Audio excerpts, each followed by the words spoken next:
Hyperbitcoinisierung ist die Idee einer Welt, in der Bitcoin so groß wird, dass es keine Möglichkeit gibt, den Geist wieder in die Flasche zu stecken. Eine Demonetarisierung aller Fiat-Währungen, die parallel zum schwarzen Loch des Bitcoin stattfindet, das die Geldprämie aller Anlageklassen aufsaugt. Was braucht es, um dahin zu gelangen, und wie sieht eine hyperbitcoinisierte Zukunft aus? Lasst es uns herausfinden. Willkommen zurück zu einem weiteren Video hier auf dem YouTube-Kanal von blockchainwelt.de. Und heute geht es um ein Thema, über das ich schon länger sprechen wollte, und zwar die Vorstellung einer hyperbitcoinisierten Welt. Aber bevor wir überhaupt über die Auswirkungen sprechen können, müssen wir uns zunächst mal überlegen, wie ein Weg dorthin aussehen kann. Bitcoin wurde bereits als ein schwarzes Loch beschrieben, und dieser Vergleich ist eigentlich ziemlich passend. Schwarze Löcher haben einen sogenannten Ereignishorizont, einen Punkt, an dem es kein Zurück mehr gibt. Alles, was diesen Ereignishorizont erreicht, ist nicht in der Lage, den Gravitationskräften des schwarzen Lochs zu entkommen und wird mit in dessen Zentrum gesaugt. Die Hyperbitcoinisierung wird am Ereignishorizont von Bitcoin erreicht. An diesem Punkt sind die Gravitationskräfte von Bitcoin so stark, dass man nichts anderes tun kann, als zu kapitulieren und Bitcoin zu benutzen, egal wie sehr man ein Kritiker ist. Dies ist eine historische Lektion von immenser Bedeutung und sollte von jedem im Hinterkopf behalten werden, der denkt, dass seine Ablehnung von Bitcoin bedeutet, dass er sich nicht damit auseinandersetzen muss. Die Geschichte zeigt, dass es nicht möglich ist, sich vor den Folgen zu schützen, wenn andere ein härteres Geld als das eigene besitzen. Hyperbitcoinisierung bedeutet, dass die Menschen angesichts des Bitcoin alle Fiat-Währungen aufgeben. Diese Demonetarisierung von Fiat durch Hyperbitcoinisierung funktioniert ähnlich wie eine Demonetarisierung durch Hyperinflation, über die ich bereits ausgiebig gesprochen habe. Der Hauptunterschied besteht darin, dass die erste mit einem freiwilligen Übergang von Einzelpersonen beginnt und endet und die zweite staatlich kontrolliert ist. Daniel Krawisch, der 2014 über Hyperbitcoinisierung schrieb, erklärte dies wie folgt: Hyperinflation ist ein unternehmerischer Akt des Staates, in dem Sinne, dass es sich um einen sich ständig ändernden Eingriff handelt, der verhindert, dass sich ein Gleichgewicht bildet. Die Regierung muss ihr eigenes Verhalten ständig ändern, um dem ihres Volkes voraus zu sein. In dem Moment, in dem die Bevölkerung beginnt, ihre zukünftige Geldpolitik zu antizipieren, muss die Regierung ihre Politik wieder ändern, indem sie die Inflationsrate erhöht. Die Hyperbitcoinisierung ist ein freiwilliger Übergang von einer minderwertigen zu einer überlegenen Währung, und ihre Einführung ist eine Reihe individueller unternehmerischer Handlungen und nicht die eines einzelnen Monopolisten, der das System manipuliert. Die Frage ist jetzt natürlich, wann dieser Ereignishorizont erreicht ist oder ob er vielleicht bereits überschritten wurde. Und ich denke, man kann für beides argumentieren, sowohl dafür als auch dagegen. Man könnte zum Beispiel auch sagen, dass der Genesis-Block, der erste Bitcoin-Block im Jahr 2009, bereits der Event-Horizont war. Denn zu diesem Zeitpunkt wurde Bitcoin in Anführungsstrichen angeschaltet und nie wieder abgeschaltet. Oder vielleicht war der kritische Punkt sogar noch eher, nämlich die Veröffentlichung des White Papers. Immerhin ist Bitcoin eine Idee und nichts ist mächtiger als eine Idee, deren Zeit gekommen ist. Es gibt kein Fleisch oder Blut in diesem Mantel, das man töten könnte. Da ist nur eine Idee. Ideen sind kugelsicher. Der Ereignishorizont der Bitcoin-Akzeptanz könnte auch als Wendepunkt von den Early Adoptern zu den Mainstream-Nutzern beschrieben werden. Die Zukunft ist bereits da, sie ist nur nicht sehr gleichmäßig verteilt. Dieser Wendepunkt wird bei der S-Kurven-Adoption von Technologien verwendet. Es ist dieses Phänomen der allmählichen und dann plötzlichen Verbreitung, gradually then suddenly. Und die Adoption neuer Technologien wird immer schneller und schneller. Bitcoin und Lightning wachsen rasanter als das Internet. Der große Vorteil dieser Technologien ist, dass die physische Infrastruktur für den Betrieb des Netzwerks bereits vorhanden ist. Der Weg zur Hyperbitcoinisierung wird durch Anreize und Spieltheorie geschaffen. Ich mag Dan Hells Antwort auf der Miami 2021 Bitcoin-Konferenz zur gleichen Frage. What path do we take to get to a Bitcoin standard? Yeah, that's a great question. And we actually have a very simple answer for it. Number go up. Number go up technology is a very powerful piece of technology. It's the price. As the price grows higher, more people become aware of it and buy in anticipation of the price continuing to climb. This is called FOMO. So Bitcoin has something called like a viral loop. This is a marketing terminology for you tell your friends about a product or service, then they tell their friends about a product or service. And that mechanism is the primary acquisition mechanism during these Bitcoin bull runs that have brought in 10, 100 million users. Der Übergang zu einer Welt, in der Bitcoin unser Tauschmittel und unsere Rechnungseinheit ist, wie bereits erklärt, ein freiwilliger Prozess aller beteiligten Akteure. Es ist eine freie Marktentscheidung vieler Individuen, was übrigens die einzige Möglichkeit ist, ein ethisches, natürliches Geld zu haben. Die historische Auswahl von Gold, Silber und Kupfer wurde nicht durch eine Art Gesellschaftsvertrag oder Konvention getroffen.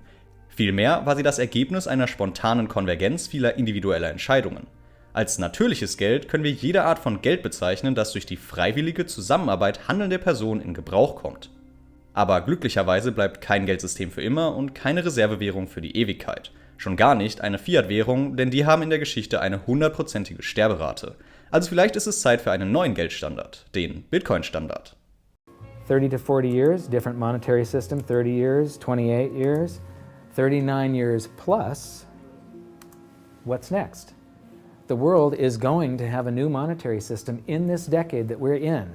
We're going to experience this huge deflationary crash around the world. The world will probably end up on some sort of new monetary system, probably after governments try and print their way out of this and cause hyperinflations of all the currencies, and people will just lose confidence in currency. Meiner Meinung nach gibt es 4 Schlüsselelemente, die notwendig sind, um zu einem Bitcoin-Standard zu gelangen. Als erstes die Number-Go-Up-Technology, wie sie von Dan Held beschrieben wurde. Sie ist der Anreiz, sich überhaupt mit Bitcoin zu beschäftigen. Es ist das Marketing-Tool, der Viral Loop von Bitcoin. Egal ob ihr ein Individuum, eine Kooperation oder ein Staat seid, ihr wollt einfach nicht die Letzten sein, die Bitcoin nutzen, denn dann verpasst ihr den kompletten Wertanstieg und die Anwendung des offenen Netzwerks. Das ist Spieltheorie 101. NGU und die Netzwerkeffekte machen Bitcoin zum Schellingpunkt des Geldes. Nummer 2, Bildung, bei der ich hoffentlich auch eine Rolle für einige spiele. Ein grundlegendes Verständnis des Warum, Was und Wie von Bitcoin ist zwingend erforderlich für eine Akzeptanz, die über Spekulation hinausgeht. Ich habe bereits gesagt, dass diejenigen, die Bitcoin verstehen und daran glauben, die untere Grenze des Bitcoin-Preises festlegen. Diese Untergrenze steigt während der Mikroblasen, die wir erlebt haben, immer weiter an, weil immer mehr Menschen in den Space eintreten, sich weiterbilden und nie wieder weggehen. Drittens, User Experience Verbesserung. Ich erinnere mich an ein Zitat, von dem ich nicht weiß, wer es gesagt hat, aber es ging ungefähr so. Wir vermarkten Bitcoin, als wäre es das iPhone des Geldes, obwohl es in Wirklichkeit bestenfalls das Linux des Geldes ist. Und da ist was dran, aber gleichzeitig verändert es sich vor unseren Augen. Vergleicht mal Wallets wie Phoenix, Blue Wallet oder Moon von heute mit denen von vor 10 Jahren. Für Mainstream-Nutzer im Vergleich zu Early Adopter muss ein Produkt reibungslos und idiotensicher funktionieren, sonst sind sie nicht interessiert. Und viertens die Förderung einer Kreislaufwirtschaft. Was bedeutet das? Immer mehr Menschen müssten in Bitcoin bezahlt werden, um sie dann auszugeben. Das ist notwendig, denn niemand würde ein Produkt mit Bitcoin kaufen, wenn er vorher seine Dollar oder Euro in Bitcoin umtauschen, eine Gebühr bezahlen und eine Wartezeit in Kauf nehmen müsste. Die Kreislaufwirtschaft ist also unerlässlich, damit Bitcoin ein richtiges Tauschmittel sein kann. Nehmen wir jetzt an, wir schaffen all diese Dinge und die Welt geht in eine Richtung der Hyperbitcoinisierung. Wie sieht eine Welt auf dem Bitcoin-Standard aus? Die Nationalstaaten werden schrumpfen. Safety Namus nennt dies die Swissification der Welt. Die Schweiz hat eine kleine, nicht einmal zentrale Regierung und eine kleine Zentralbank. Sie hat den Goldstandard viel länger beibehalten als der Rest von Europa und ist unter den Top 5 der reichsten Länder der Welt gelandet. Außerdem wird der Schutz der finanziellen Privatsphäre besser, nicht schlechter werden. Und viele Transaktionen werden abgewickelt, ohne dass ein Staat einen Anteil daran haben kann. Ob man das nun gut findet oder nicht, ob man Steuern für gut hält oder nicht, dies ist meiner Meinung nach unvermeidlich und wurde 1997 in The Sovereign Individual ausführlich vorhergesagt. Weniger Steuern und zudem Entziehung der Geldexpansionsmöglichkeit führt zu einem kleineren Staat. Man kann keine Steuern erheben, wenn man nicht in der Lage ist, Aufzeichnungen zu erstellen und Quittungen auszustellen. Wenn die Technologie mobil ist und Transaktionen im Cyberspace stattfinden, was in zunehmendem Maße der Fall sein wird, werden Regierungen nicht mehr in der Lage sein, für ihre Dienstleistungen mehr zu verlangen, als sie den Menschen, die dafür bezahlen, wert sind. Ich persönlich halte das für äußerst positiv, denn es zwingt die Regierungen, effizienter zu werden.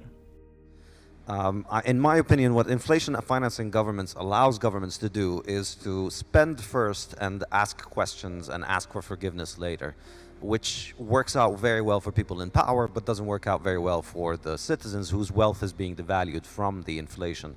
So I think a world in which government can't print money anymore in order to finance itself is a world in which it has to take taxes out of you first before it can spend them. And that makes things much more complicated. It's much easier if you can just print and spend than it is to actually try and go and take money from somebody's hand and then spend it. So I think the balance of power that money that is hard creates is much more in favor of the individual. And then governments are going to have to effectively win the allegiance of citizens more convincingly. They're going to have to offer more compelling services and less and fewer bad services in order to be able to attract people. I think political orders would be far more civilized in that there would be less to fight over as well. Politics wouldn't be so important and so vicious, both domestically and internationally, because winning your local political election does not allow you to print money. And that's really 99% of the fun if you're into politics. So if you take that away, people are just not going to be so vicious about fighting for politics. I can see the world focusing on more important and more productive things than politics and geopolitics. If money is taken out of politics, if what determines the validity of your transaction is, cryptography and the actual possession of the balance, rather than whether you're connected to the right people and whether you have the right people in charge of the bank who lets you pass the transaction. So that's how I see it. Die Reduzierung der Fähigkeit von Regierungen, sich selbst zu finanzieren, führt auch dazu, dass Krieg teuer wird. Und Bitcoin macht zudem den militärischen Schutz des Petrodollars obsolet. Wie ehemals gefälschte Perlen und Panos werden auch gefälschte Dollar zur Mobilisierung militärischer Anstrengungen verwendet, deren Finanzierung vor dem Fiat-Geld explizite Steuern oder Kreditaufnahme erforderte. Sozialistisches Geld ist die heimliche Finanzierungsquelle des Bösen. Es wurde zur Finanzierung aller Diktatoren, Weltkriege und Internierungslager in der Geschichte der Menschheit verwendet. Allein im 20. Jahrhundert haben mit Fiat-Währung finanzierte Regierungen über 169 Millionen Menschen ermordet. Der vielleicht wichtigste Wandel vollzieht sich aber auf der individuellen und nicht auf der nationalstaatlichen Ebene. Geringe Zeitpräferenz anstelle von hoher Zeitpräferenz. Ein komplett adoptiertes solides Geld wie Bitcoin schafft eine weniger unsichere Zukunft, was es einfacher macht, für die Zukunft zu planen, anstatt die Zukunft durch eine hohe Zeitpräferenz zu diskontieren, was durch die Inflation von Fiat-Währungen gefördert wird. Ein weit verbreiteter Irrglaube ist, dass die Menschen aufgrund dieser geringen Zeitpräferenz aufhören, Geld auszugeben. Was aber ziemlich lächerlich ist, wenn man darüber nachdenkt. Es macht absolut keinen Sinn, Geld für immer zu horten, bis man stirbt. Natürlich kauft man weiterhin Dinge, dafür ist Geld ja da. Man kauft Lebensmittel, Produkte und Dienstleistungen, die man haben möchte. And of course this drives most economists of the Keynesian persuasion crazy, because they tell you, oh no, if people stop spending, then we will all die, as you know, because then the economy collapses. But, to this, I like to provide this image of a 10 megabyte hard disk from 1980, which was selling for the bargain price of $3,495 US. And I would like to ask you why anybody in their right mind would buy that when they could just simply wait 30 years and then buy 10 megabytes on a little USB key for maybe $1 or something. So, what would you do? Would you just wait 30 years, or would you buy this if you were in 1980? If you had good use for it, you would buy it, right? So if you were Steve Jobs in 1980 and you needed an external hard drive, he probably bought it. But would you wait just because the value is likely to go down? No. The notion that prices dropping will stop people from spending only really applies to frivolous spending. You're not going to starve today just because you can get more food tomorrow, right? At some level you need to survive. In other words, as human beings, time preference, and this is a very foundational concept in economics, time preference is always positive. We always prefer the present over the future. However, the degree to which we prefer the present to the future is what varies, and the quality of money, I believe, has a very significant role to play on that. Ein gesundes Geld ermöglicht auch genaue Preisbildungsmechanismen, da Geld auf dem freien Markt die Preissignale nicht manipuliert, wie es die Zentralbanken aufgrund ihres Stabilitätsauftrags tun. Funktionierende Preisbildungsmechanismen sind absolut entscheidend, da sie das Informationssystem des Kapitalismus darstellen. Dies führt zwangsläufig auch zu weniger moralischem Fehlverhalten, das durch Inflation entsteht. Ehrliches Geld ermutigt zu rechtschaffenem Handeln, unehrliches Geld führt zu moralischem Fehlverhalten. Hier ist ein Ausschnitt von einem älteren Video von mir, das dieses Problem, das in einer Welt des gesunden Geldes nicht existiert, anhand eines Beispiels erklärt. Say you are a winemaker, selling a bottle of wine for $20. You know that your central bank printed trillions of dollars to double the money supply with the claimed goal to quote-unquote save the economy. You now have 3 different options, but they are all bad. First, continue selling your wine for $20, knowing that the value of each dollar has declined 50% due to inflation. For simplicity, we will ignore the spatio-temporal unevenness of inflation. Second, use cheaper ingredients, less dedicated production, or water down your wine. You decrease the quality of your wine to be able to still sell it for $20. You create fiat wine. Or third, double the selling price of the wine to $40. If the winemaker chooses the first option, he incurs a 50% loss. Since diluting wine with water is difficult to detect for non-connoisseurs and offers an immediate financial gain, all winemakers face strong incentives to defraud their customers when inflation strikes. Dieses moralische Risiko ist auch der Grund, warum Safety Namus über Fiat-Lebensmittel und Fiat-Kunst spricht. Mir gefällt auch die Idee, dass Bitcoin die 8. Basiseinheit der Welt wird, die Einheit für den Wert. Schließlich ist es das erste und einzige Mal, dass wir einen unveränderlichen, überprüfbaren Geldbetrag haben. Und Geld ist die Art und Weise, wie wir Werte über Raum und Zeit hinweg speichern und übertragen. Eine interessante Frage ist, wie hoch der Preis eines Bitcoin wäre, wenn er zur vorherrschenden Geldeinheit wird. Eine Vorhersage des Bitcoin-Preises in einer hyperbitcoinisierten Welt ist jedoch nicht wirklich möglich, denn in der plötzlichen Phase der Hyperbitcoinisierung würden alle Fiat-Währungen schnell an Wert verlieren, da immer weniger Menschen sie halten und verwenden wollen. Wenn man also sagt, dass ein Bitcoin 1 Milliarde Dollar wert ist, würde das nicht viel bedeuten, denn was ist 1 Milliarde Dollar in Bezug auf Waren und Dienstleistungen zu diesem Zeitpunkt? Ich habe Berechnungen zwischen 1 Million und 100 Millionen Dollar pro Bitcoin für den Ereignishorizont von Bitcoins schwarzem Loch gesehen. Und wie realistisch ist so ein Szenario der Hyperbitcoinisierung? Nun, ich glaube, es ist nicht komplett unrealistisch, wenn der Zeithorizont lang genug ist. Es gibt allerdings auch viele andere Möglichkeiten, wie sich die Dinge entwickeln könnten. Eine Möglichkeit wäre eine Multivwährungshierarchie mit digitalen Zentralbankwährungen, die teilweise mit Bitcoin unterlegt sind, wie in Nick Batias hervorragendem Buch Layered Money beschrieben. Außerdem könnten im ersten Schritt die Regierungen ihre eigenen Währungen lokal verwenden, aber global mit BTC abrechnen, anstatt den US-Dollar, Yuan oder Gold zu verwenden. Ich habe hier noch keine endgültige Meinung darüber, wie das alles ablaufen wird. Die Menschen sind sowieso ziemlich schlecht darin, große Ereignisse vorherzusagen, also werde ich einfach abwarten und beobachten. Sich vorzustellen und zu spekulieren, was passieren könnte, ist jedoch eine interessante Übung. Wenn euch das Video gefallen hat und ihr hoffentlich auch was Neues draus mitnehmen konntet, dann würde ich mich über ein Like und ein Abo freuen und dann sehen wir uns beim nächsten Mal.